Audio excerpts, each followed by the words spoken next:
Hello, I'm Kevin Flynn, and welcome to another edition of Avalon's Market Minute for August 11th, 2013, and I hope you're all enjoying the summer.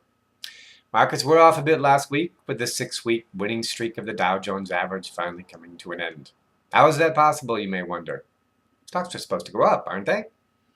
Well, there are a couple of currents to keep in mind this month. The first one being that it's August. And if this month follows the pattern of a typical August, it'll be weak in the first half and then rebound towards the end.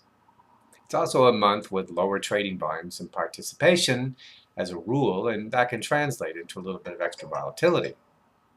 August is usually a quiet month, but not always. A bit of unexpected news will sometimes push prices around twice as far if they would go in either direction in another month, but the moves still tend to follow the pattern of down in the first part, up towards the end.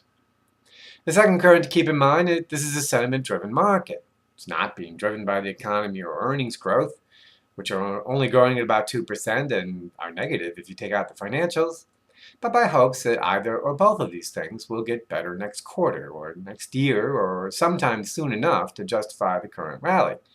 Maybe not quite so soon that you have to worry about the lack of evidence today, but not so far off either that it feels embarrassing.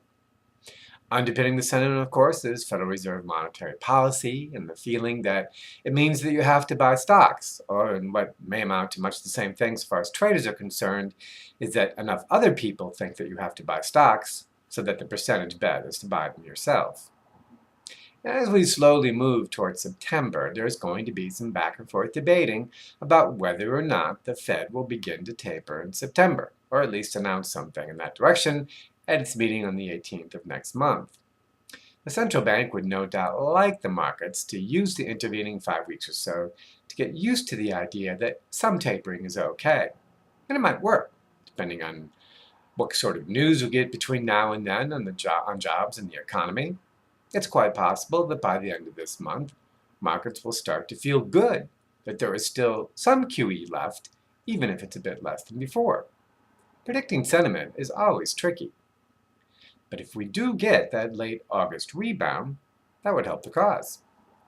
But my advice to you is without some really hard news, not to get too excited by some choppiness in either direction, because the most likely outcome is that we're going to end up very close to where we started. I'm Kevin Flynn, and thanks for listening to Avalon's Market Minute.